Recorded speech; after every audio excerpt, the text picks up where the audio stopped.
ओम नमः शिवाय, ओम नमः शिवाय, ओम नमः शिवाय, ओम नमः शिवाय, ओम नमः शिवाय। आइए आपको फिर पुनः ले चलते हैं भोलेनाथ के श्री शिव महापुराण की कथा द्वितीयायाम रुद्र संहितायाम द्वितीय सती खंड अथ प्रथमो अध्याय, यानी द्वितीयायाम के रुद्र संहिता के द्वितीय सती खंड के प्रथम अध्याय में, जिसमें आपको मिलेगा सती चरित्र का वर्णन के माता पार्वती के सती होने के चरित्रों का वर्णन और दक्ष यज्ञ विध्वंस का संक्षिप्त वृत्तांत तथा सती का पार्वती रूप में हिमालय के यहाँ पुनः जन्म लेना।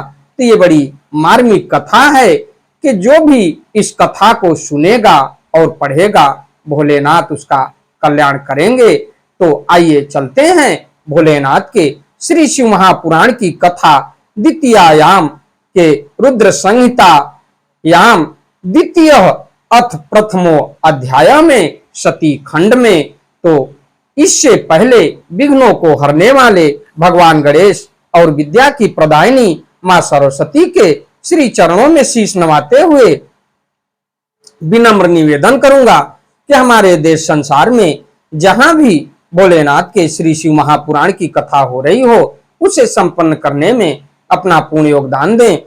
उसके साथ साथ हमारे ऊपर भी अपनी कृपा बनाए रखें कि मैं अपने मुखार बिंदु से जो भी शिव भक्त प्रेमी हैं उनके तक इस कथा को पहुंचाने का पूर्ण प्रयास करूं और इस कथा को सुन के अपने पुण्य के भागी बने। तमेव माता च पिता तमेव बंधुश्च सखा तमेव विद्या द्रविड़म तमेव सर्वम मम देव देव। तो हमारी वीडियो को लाइक करिए, शेयर करिए, चैनल को सब्सक्राइब करिए, बेल आइकन दबाना न भूलिए, जिससे हमारी कोई भी महत्वपूर्ण धार्मिक वीडियो आप तक शीघ्र पहुंचे। ओम श्री शांब शिवाय नमः, ओम श्री गणेशाय नमः। तमेव माता च पिता तमेव बंधुश्च सखा तमेव विद्या द्रविड़म तमेव सर्वम मम देव देव।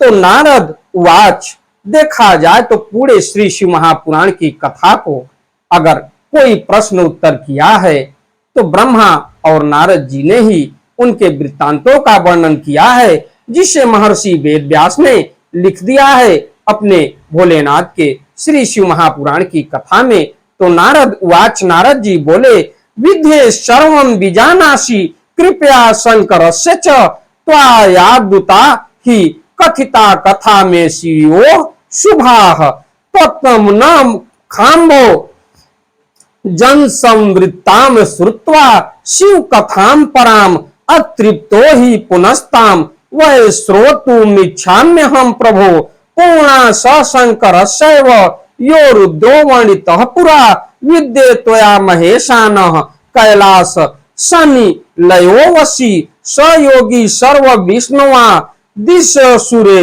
सेव्याः संताम गतिः निद्वन्द्वः क्रीडति सदा निर्विकारो महाप्रभु सो भूत्वानुगृहस्वत्राश्च विवाहाय परमां स्त्रियं हरि प्रार्थनया प्रीत्या मंगला स्तु परिस्विनीं प्रथमं दक्ष पुत्रीं सा पश्चातात् सा पार्वताजमा कथा में क शरीरेण द्वारोप्यात्मजा मता कथम सती पार्वती सा पुनः शिवमुपागता एतत् सर्वं तथान्याश्च ब्रह्मन् गदी तुर्महसि।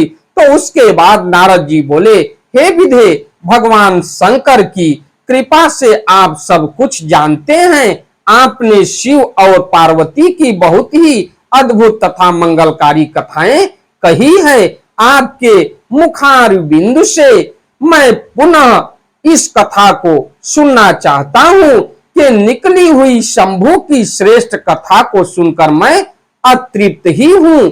हे प्रभु, मैं उसे पुनः सुनना चाहता हूं क्योंकि मैं संतुष्ट नहीं हूं। इसलिए आप भोलेनाथ की कथा को हमें आप पुनः सुनाइए और मैं सुनना चाहता हूं।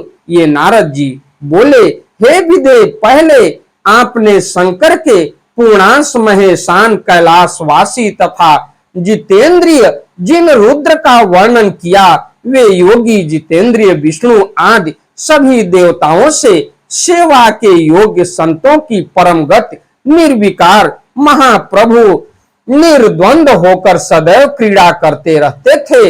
विष्णु की प्रार्थना से प्रसन्न होकर वे मंगलमयी परम तपस्विनी तथा श्रेष्ठ स्त्री से विवाह करके गृहस्थ बन गए और सर्वप्रथम वे शिवा दक्ष पुत्री हुई और तत्पश्चात पर्वतराज हिमालय की कन्या पार्वती के रूप में उन्होंने जन्म लिया। यानी माता पार्वती को देखा जाए तो हिमालय की कन्या पार्वती के रूप में उन्होंने जन्म लिया पर्वतराज के यहाँ, क्योंकि पर्वतों के राजा हिमालय थे। इस प्रकार उनका जन्म होने के बाद एक ही शरीर से वे दोनों की कन्या किस प्रकार से मानी गई, वे सती पुनः पार्वती होकर शिव को कैसे प्राप्त हुई, हे ब्राह्मण यह सब तथा अन्य बातों को भी आप कृपा करके मुझे सुनाएं और बताएं।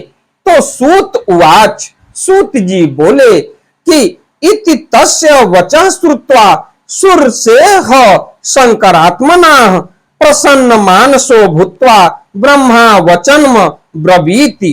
तो शिव भक्त देवर्षि नारद के इस वचन को सुनकर मन से अत्यंत प्रसन्न होकर ब्रह्मा जी कहने लगे।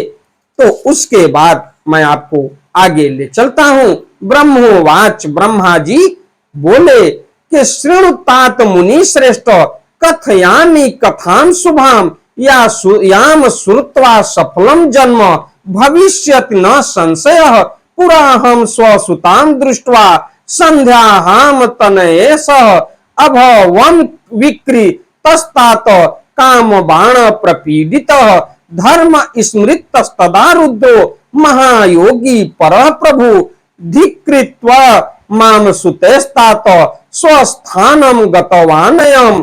तो ब्रह्मा जी बोले, हे तात, हे मुनि श्रेष्ठ, सुनिए, अब मैं आपको शिव की मंगल कारिणी कथा कह रहा हूं, यानी भोलेनाथ की। ब्रह्मा जी नारद के याचना पर नारद जी संतुष्ट नहीं हुए। इस याचना पर पुनः भोलेनाथ के सती खंड की कथा को सुना रहे हैं।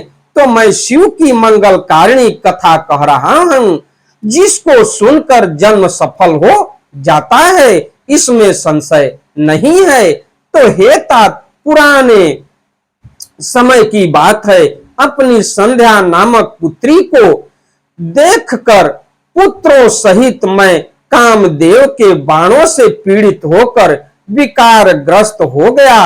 हे तात, उस समय धर्म के द्वारा स्मरण किए गए महायोगी और महाप्रभु रुद्र पुत्रों सहित मुझे धिक्कार कर अपने घर चले गए। तो यन माया मोहिताश्चाहम वेद वक्ता च मूढ़धि तेना कारसम सहा कार्यम परमेशेन शंभुना तदीर्षयाह माकारसम बहुपायान सुतयस कर्तुम तन्मोहम मूढ़ शिव माया विमोहित अभ वंशते थ वै सर्वे तस्मिन् शंभो पर प्रभो उपाया निष्फलास्तेषाम मम चापी मुनीश्वर। तो जिनकी माया से मोहित हुआ मैं वेद वक्ता होने पर भी मूढ़ बुद्धि वाला हो गया, उन्हीं परमेश्वर शंकर के साथ मैं अकरणीय कार्य करने लगा। शिव की माया से मोहित हुआ मैं मूढ़ अपने पुत्रों के सहित ईर्ष्यावश उन्हीं को मोहित करने के लिए अनेक उपाय करने लगा। हे मुनीश्वर, उन परमेश्वर शिव के ऊपर किए गए मेरे तथा मेरे उन पुत्रों के सभी उपाय निष्फल हो गए। ये परमपिता ब्रह्मा नारद मुनि से कह रहे हैं कि मैं अपने पुत्रों सहित उन्हीं के ऊपर माया करने लगा, लेकिन सारा माया प्रभु के ऊपर करने के बजाय निष्फल हो गए और मैं एक पीड़ा से पीड़ित होने लगा। तो उसके बाद अभवंश तथेसा वै सर्वे तस्मिन् शंभो पर प्रभो उपायाय निष्फलास्तेषां मम चापि मुनीश्वर तदा स्मारं रमेशानं व्यर्थोपाय सुतेः सह अबोधस्तस्य अगस्तस्य शिव भक्ति रताशुधि प्रबोधितो रमेशेन शिव तत्वा प्रदर्शिना तदीर्षामत्यंजम सोहम तम हठम न विमोहित शक्तिम संसेव्य तत्प्रीत्यो तपादयामास ताम तदा दक्षादशी कन्याम वीरिण्याम स्वपुत्राद रमोहने सोमा भूत्वा दक्षसुता तपः कृत्वा तूदुसहम रुद्रपल्ल भवद्वक्त्वा स्वभक्त हितकारिणी सोमो रुद्रो गृही भुक्त्वा कार्षि लीलाम पराम प्रभु मोह इत्वा तथा माम तत्र स्वविवाहे विकारिधीह। तो उसके बाद हे मुनीश्वर उन परमेश्वर शिव के ऊपर किए गए मेरे तथा मेरे उन पुत्रों के सभी उपाय निष्फल हो गए। तब अपने पुत्रों सहित उपायों को करने में विफल हुए मैंने लक्ष्मीपति विष्णु का स्मरण किया। शिव भक्ति परायण तथा श्रेष्ठ बुद्धि वाले भगवान विष्णु ने आकर मुझे समझाया और शिव तत्व को भली भांति जानने वाले भगवान रमापति के द्वारा समझाए जाने पर भी विमोहित मैं अपनी ईर्ष्या और हठ को नहीं छोड़ सका। तब मैंने शक्ति की सेवा कर उन्हें प्रसन्न किया। उनकी ही कृपा से शिव को मोहित करने के लिए अपने पुत्र दक्ष से वीरण की कन्या अश्विनी के गर्भ से कन्या को उत्पन्न कराया। अपने भक्तों का हित करने वाली वही उमा दक्ष पुत्री नाम से प्रसिद्ध होकर दुख सह तप करके अपनी दृढ़ भक्ति से रुद्र की पत्नी हो गई और विकार रहित बुद्धि वाले वे प्रभु रुद्र अपने विवाह काल में मुझे मोहित कर उमा के साथ गृहस्थ होकर उत्तम लीला करने लगे।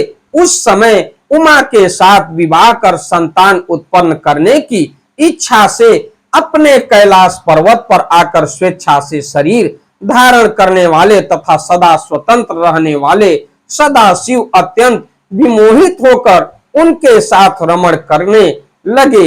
इसी के साथ मैं अपनी वाणी को विराम देता हूं। हमारी वीडियो हमारी कथा आपको अच्छी लगे तो वीडियो को लाइक करिए, शेयर करिए, चैनल को सब्सक्राइब करिए, बेल आइकन दबाना न भूलिए जिससे हमारी कोई भी महत्वपूर्ण धार्मिक वीडियो आप तक शीघ्र पहुंचे।